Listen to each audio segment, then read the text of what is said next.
बाबा ने अभी कुछ संडे पहले ही कहा था, शिव बाबा का भंडारा और शिव बाबा की भंडारी सदा सुरक्षित है, बाकी दुनिया में कुछ भी होता है। तो जिसने करना है समय आने पर नहीं, समय से पहले अपने घर को सेंटर बनाकर उसको शिव बाबा का भंडारा, शिव बाबा की भंडारी बना लो। मतलब क्या करना है, घर को सेंटर की तरह रहना है।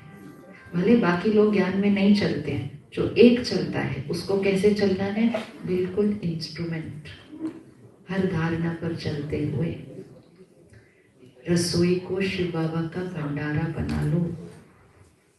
शिव बाबा का भंडारा कैसे होता है, शिव बाबा का भंडारा कैसे होता है,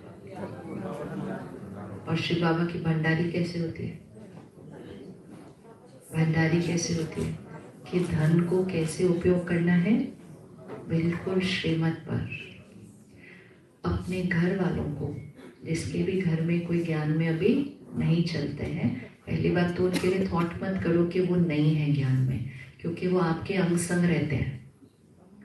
वो जहाँ रहते हैं वहाँ मुरली चल रही है, वहाँ योग चल रहा है, वहाँ भोग बन रहा है, तो वो 100% ज्ञान में ही है ऑलरेडी। ठीक है, क्योंकि बीज तो डलता ही जा रहा है और कभी भी उग जाएगा। लेकिन हमें ये नहीं कहना कि वो ज्ञान में नहीं है, हमें क्या कहना है, हमें क्या है, वो ज्ञान में पक्के चल रहे हैं। लेकिन आत्मा ज्ञान में प्रत्यक्ष रूप से चलना शुरू करे, उसके लिए बाबा कहते हैं धन में सहयोगी बनाओ और बाबा की याद का अन्न खिलाओ। क्योंकि धन का असर भी मन पर पड़ता है, अन्न का असर भी मन पर पड़ता है, और जो सहयोगी बनता है वो योगी बनता ही है। तो अपने घर में एक छोटी सी बॉक्स रखो, जैसे छोटे बच्चों के होते हैं ना, वो छोटी वाली बॉक्स जिसके अंदर वो पैसे डालते रहते हैं अपने सेव करने के लिए, ऐसे छोटी बॉक्स रखो। घर वालों को सबको बोलो कि हर महीने इसके अंदर आप डालो। क्या डाल रहे हैं, कितना डाल रहे हैं, वो बिल्कुल इम्पोर्टेंट नहीं होता है। इम्पोर्टेंट क्या होता है कि वो डाल रहे हैं। जैसे भक्ति में भी लोग माँ बाप बच्चों के हाथ से दान कराते हैं। क्यों कराते हैं भाई, माँ बाप ही कर रहे ना, बच्चे के हाथ लगा के क्यों दान करा रहे हैं, क्योंकि जिसके हाथ से वो जाएगा वो कर्म उसका बनेगा। तो हम भी क्या सोचते हैं कि हम तो कर ही रहे हैं ना बाबा के यज्ञ में, हम कर रहे हैं हमारा बनेगा, वो करेंगे उनका बनेगा, और जिसका धन लगेगा उसका मन जरूर लगेगा। मुझे याद है कि जब मेरी मम्मी आने लगी सेंटर पे, हमको कोई इंटरेस्ट नहीं था, बिल्कुल कोई मन ही नहीं था, बिल्कुल इंटरेस्ट नहीं था आने में, लेकिन वो हमसे ये ज़रूर करवाती थी। हर महीने जब कमाना शुरू किया उसके तो बहुत बाद में तो अलग, लेकिन पहले खुद ही पॉकेट मनी देते थे और खुद ही बोलते थे अभी पहले इसमें से बाबा के बॉक्स में डालो। इतना सा तो पॉकेट मनी मिलती थी उस जमाने में, तो क्या, लेकिन इसमें से अब बाबा के बॉक्स में डालो। तो वो हम सबको आदत पड़ गई। फिर उसके बाद बोलना नहीं पड़ता था, 1-2 महीने के बाद फिर वो बाय डिफॉल्ट हो जाता था कि जैसे ही कुछ मिला बाबा के बॉक्स में डाला। जैसे कहीं गए, किसी ने कुछ दिया होता है ना, रिश्तेदार कुछ दे रहे, हमारा फिक्स हो गया था, किसी और ने कुछ दिया तो वो तो पूरा का पूरा डालो, पूरा का पूरा डालो। फिर उसके बाद नौकरियां की सबने, ये क्या, फिर तो पूरी की पूरी सैलरी डालो। ये वो धन देते देते ही जुड़े हैं, नहीं तो शायद ही पता नहीं कब जुड़ते, लेकिन वो धन लगता गया और घर में बाबा की याद में बना हुआ अन्न खाते गए खाते गए खाते गए। फिर पता नहीं एक दिन खुद ही ऐसे कह दिया कि हम ही कोर्स करेंगे। मुझे आज भी लगता है क्यों मैंने उस दिन बोला, मुझे तो कोई प्रॉब्लम भी नहीं आई थी, क्या रीज़न क्या था उस दिन बोलने का, मुझे तो कुछ बिलीव भी नहीं होता था, मुझे कैसे अचानक बिलीव होने लगा। बुद्धि पर काम करता जाता है वो अन्न और वो धन का सहयोग। तो ऐसे ही सिर्फ बोलो नहीं, वो आते नहीं, वो आते नहीं, उसके लिए हम क्या कर रहे हैं, हम क्या कर रहे हैं जिसके लिए वो आए। तो धन का सहयोग परिवार से जरूर करवाना चाहिए। और किसी को भी परिवार में नहीं, जैसे कोई जन्मदिन है, कोई कुछ है, लोग देते हैं, लिफाफा देते हैं, बोलो ये आप बाबा के बॉक्स में डालो, मैं आपको दूसरा दूंगा, आप ये डालो, पहले अपना अपने हाथ से उनसे डलवाओ। जिसका धन लगेगा उसका मन जरूर लगेगा, जो अन्न खाएगा उसका मन जरूर जुड़ेगा। तो वो नहीं आते ये नहीं सोचना हम उनके लिए क्या कर रहे हैं, ये सोचना शुरू करो।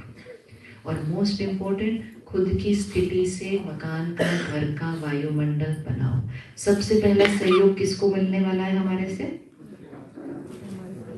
इसलिए जब हम रोज सेंटर जाएंगे, हम वो सेंटर के वातावरण को अपने अंदर भर के घर लेकर आएंगे। जैसे दुनिया में लोग मंदिर जाते हैं, प्रसाद सबके लिए लेकर आते हैं, लेकर आते हैं ना प्रसाद सबके लिए। फिर क्या करते हैं, आकर वो प्रसाद एक एक को थोड़ा थोड़ा देते हैं। तो प्रसाद देना मतलब क्या देना, क्या देना, वाइब्रेशन देना। तो करेंगे परिवार के लिए सब सहयोग। परिवार वाले नहीं तो बाद में क्या बोलेंगे, क्या बोलेंगे बाद में परिवार वाले, कि आप तो पुरुषार्थ कर रहे थे और मेरा भाग्य नहीं बना। तो कितना पश्चाताप होगा, कितना पश्चाताप होगा। इसलिए हमें ध्यान रखना है। तो सब लोग मुरली, अब हाथ उठाओ इकट्ठे। कौन कौन 3 महीने के लिए रोज मुरली क्लास आएगा? सर्दियों का मौसम है, उठाओ उठाओ उठाओ। जो शाम को आते हैं वो भी सुबह आएंगे। अगर ऐसे जाना है, अगर ऐसे जाना है ना, तो शाम और सुबह में बहुत फर्क होता है। आपको लगता नहीं कि शाम और सुबह की मुरली में बहुत फर्क होगा? होगा या नहीं होगा? शाम तक हमारी स्थिति कैसे हो जाती है, वायुमंडल कैसा हो जाता है, यहाँ पे इतना शोर होता है हमारे सारा दिन के संकल्पों का। और सुबह स्थिति कैसे होती है, अमृत वेला किया, मौन में रहे, बाबा बाबा के साथ है, वातावरण इतना शुद्ध है, उस समय सेंटर पर आके तो ऐसे बन जाएगा उसके अंदर। तो जो नहीं आ रहे हैं वो रोज आएंगे, जो दिन में आ रहे हैं वो सुबह आएंगे, और जो सुबह आ रहे हैं वो क्या करेंगे, जो सुबह आ रहे हैं वो क्या करेंगे, वो जल्दी आएंगे। ये जो हम भागते भागते टाइम पर आते हैं ना मुरली, ये ऐसे नहीं होता है। अगर मुरली को अंदर ग्रहण करना है तो एक्चुअली तो कम से कम आधा घंटा, बट कम से कम 10-15 मिनट हमें पहले आकर सेंटर के वायुमंडल में योग करके उस योग युक्त स्थिति में मुरली भरेंगे। तो जहाँ 1 घंटा निकाला वहाँ 10 मिनट और, लेकिन रिजल्ट क्या हो जाएगी? एक्चुअली तो टाइम ही ऐसा होना चाहिए कि सबको 6:30 आना है, या जो भी मुरली का टाइम है उससे आधा घंटा पहले आना है, योग करना है और फिर मुरली ग्रहण करनी है। तो कौन 15 मिनट और पहले आने के लिए रेडी है? ग्राफ ऐसे जाएगा, ऐसे हर चीज को करो और देखो कि ग्राफ कैसे ऊपर जा रहा है उसकी वजह से। अमृत वेला कौन कौन नहीं करते? हाथ उठा लो, उसमें क्या है? इस संडे की मुरली में है या जो पिछले संडे मुरली गई उसमें है? बाबा ने कहा हाथ उठाओ, तो फिर कईयों ने नहीं उठाया। तो बाबा ने एक बहुत प्यारी लाइन की, मतलब था पिछले संडे की मुरली में बाबा कहते हैं जब हाथ उठाने में शर्म आ रही है तो करने टाइम क्यों नहीं शर्म आती, फिर जब हाथ उठाने में शर्म आती है ना? तो इसका मतलब हमें पता है कि हम कुछ जो कर रहे हैं वो सही नहीं है। छोटा छोटा गोल सेट करो कि चलो अभी से लेके न्यू ईयर तक मैंने रोज अमृत वेला करना है। ऐसा कर सकते हैं, इतना कर सकते हैं। और अपने बिस्तर से उठकर करना है। ये उठ के गुड मॉर्निंग करके सो जाना है, इसको अमृत वेला नहीं कहते। ये बचपन के दिन को टाइम के पीछे ये नहीं करते। इससे तो ग्राफ किधर चला जाएगा, नीचे जाएगा। और तीसरी चीज जो जरूर करनी है वो है भोजन की परहेज। इस समय आपको लगता है लोगों के मन की स्थिति में डर और चिंता दुख बहुत है? किसको ऐसा लगता है? लगता है कि नहीं लगता? तो अगर हमने, कई बहने भाई कहते हैं हमने बस चावल खाया, तो चावल तो खाया लेकिन कौन सी एनर्जी का खाया? तो अगर हमको श्लोक को नीचे लेकर जाना है, उसका एक सहज तरीका है, अन्न खा लो जो बाबा की याद में नहीं बना है, और आपका ग्राफ ऐसे ही चला जाएगा अपने आप नीचे।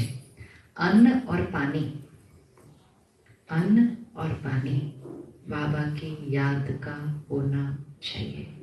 इस समय आपको पता भी नहीं होगा कि लोगों के घर में क्या कले कलेश चल रहे हैं, वो आपको सामने दिखाई देने वाला नहीं। नहीं दिखाई देने वाला, सामने सब कुछ ठीक ही दिखाई देता है।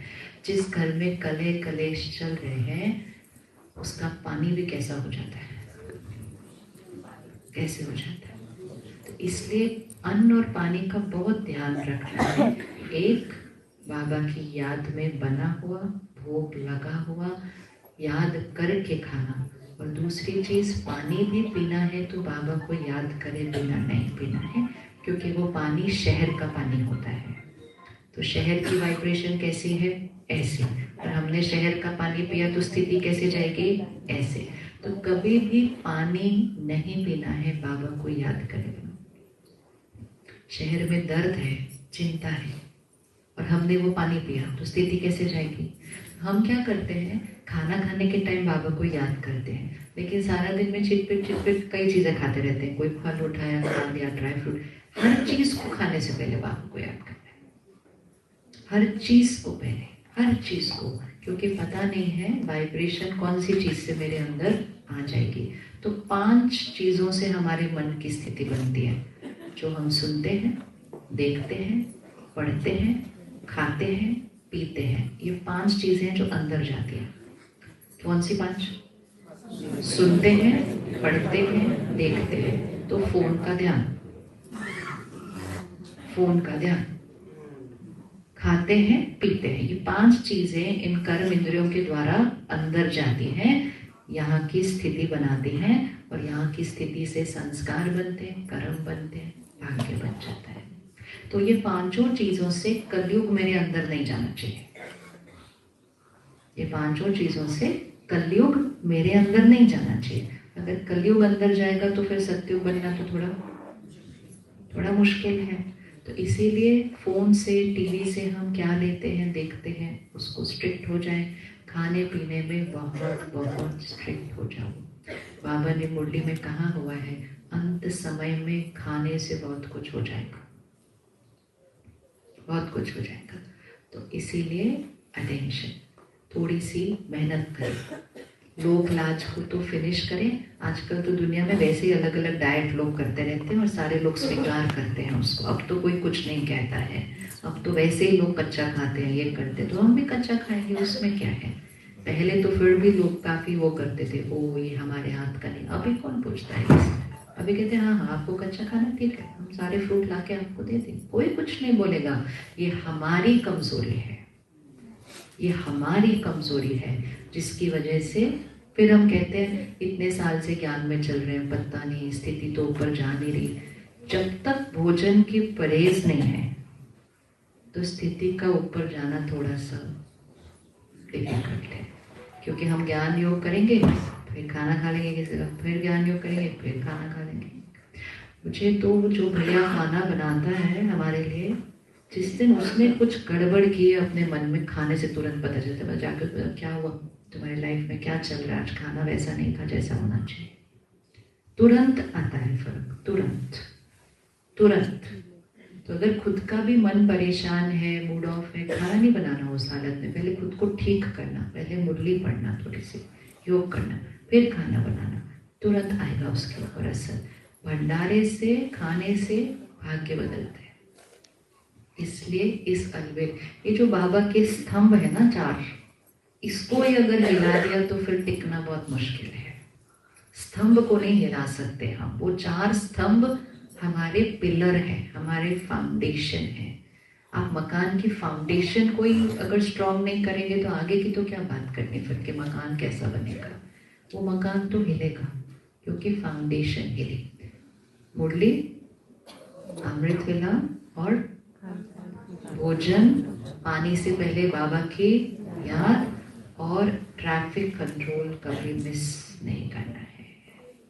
बाबा कई मुरलियों में कई सालों से बार बार कह रहे हैं, पिछले 2 मुरलियों में भी कहा, ड्रिल ड्रिल ड्रिल। कौन कौन करता है ट्रैफिक कंट्रोल?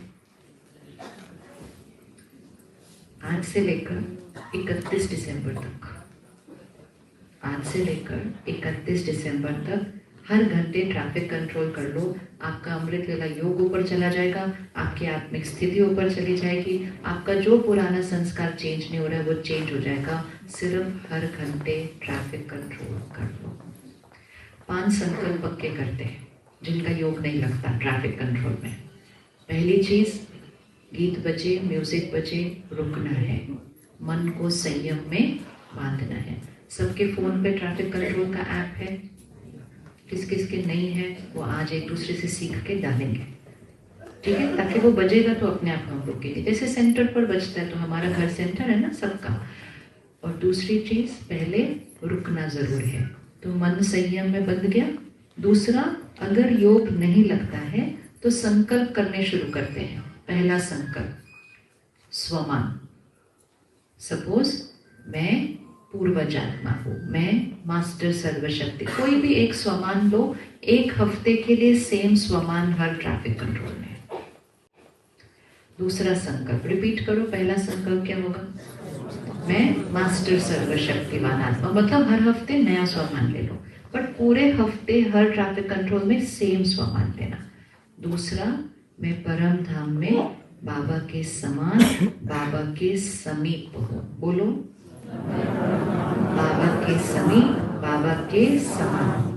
तीसरा, बाबा की सर्व शक्तियां मुझ आत्मा में भर चुकी हैं। बोलिए,